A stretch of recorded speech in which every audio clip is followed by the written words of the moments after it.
When interacting with a wheelchair user, it's easy to be unsure about the right things to say and do. The following video is designed to help answer some of your questions and learn how to act around a wheelchair user. First, when speaking to a wheelchair user, be mindful of how you speak to the person. Avoid language that suggests you pity an individual for being in a wheelchair or otherwise view them as lesser. Wheelchair users are not automatically sick, nor do they live bad lives because they use a wheelchair. The following scenarios are examples of what not to do, along with guidance on proper wheelchair etiquette. Oh my gosh, what happened to you? This is not an appropriate question because it's an invasion of a person's privacy. You are asking them to disclose private medical information. If you're close with a person, they're probably going to share details about their life with you. But if they don't, it's none of your business. Ready to parry? Okay. On guard. Now next time parry and then lunge. Ready? Oh my goodness, you are so inspirational. Similar to the previous example, this type of phrase suggests pity, or that a person shouldn't be engaging in activities or going out in public because they use a wheelchair. Wheelchair users aren't brave for living their daily lives. They're just living their daily lives. Other phrases like, "I'm praying for you," express similar and inappropriate sentiments of pity. Why did the fox climb the ladder in school? Why? Because he's going to high school. You are so funny for someone in a wheelchair.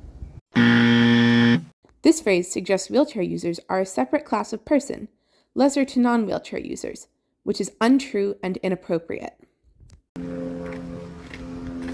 Hey there, Speed Racer. Going over the limit. This is not an appropriate phrase because it's extremely patronizing and suggests someone is deviant for using their form of mobility. Oh hey, Kieran, how was fencing camp today? Good. Oh, you just moved your leg. Yeah. Do you really even need this chair? Yeah. Huh. People use a wheelchair for a variety of reasons, from chronic fatigue to paralysis. Wheelchairs are expensive and harder to navigate society with because of systemic inaccessibility. If someone is using a wheelchair and you see their leg move or they stand up, while they're probably not paralyzed, they aren't faking their disability. Dad, what's wrong with her? Don't look. Come on. Don't discourage kids from asking questions, but don't expect that every wheelchair user wants to share answers, specifically about personal medical information. Many disabled people are friendly and are willing to answer questions, but also don't owe you or your child an answer. There's plenty of other resources from which to educate yourself and your children. When interacting with a wheelchair user, how you act around them is equally as important as how you speak to them.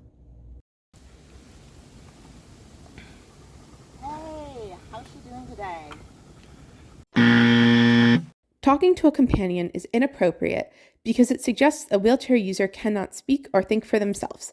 Instead, talk to the wheelchair user directly. Oh hey Will. Hey, champ. Am I going to see you later at the ice cream social? Bending down to talk to a wheelchair user is infantilizing. Adults bend down to children, not other adults.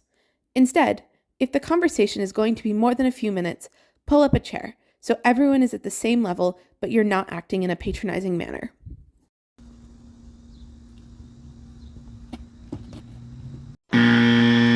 Not only is this dangerous for all parties involved, but it's legally classified as assault and battery or aggravated assault and battery against a disabled person, depending on which state the offense is committed in. Additionally, if the wheelchair user is injured, the charge can become reckless assault and battery, and if you move the person somewhere without their consent, you can also be charged with abduction of a disabled person. In addition, touching people on the shoulder, the arm, the head, or any other body part when they're in a wheelchair is not acceptable and super weird. If you wouldn't do it to a non-wheelchair user, don't do it to a wheelchair user.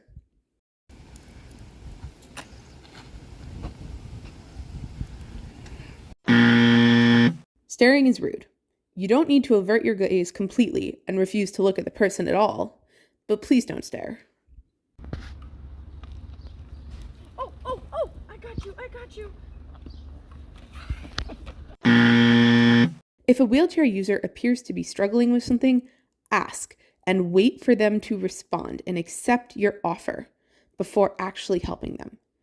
Don't be offended if someone turns down your offer. And if they do accept your offer, then ask how you can best help instead of making an assumption about how you can best help.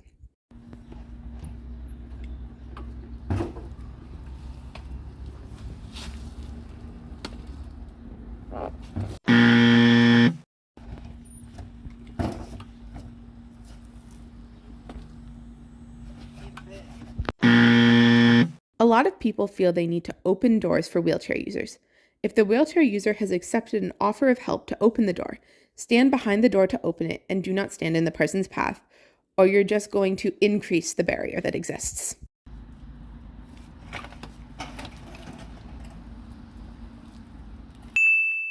Following this guidance will allow you to be a better ally to wheelchair users and decrease the number of attitudinal barriers this population faces on a regular basis.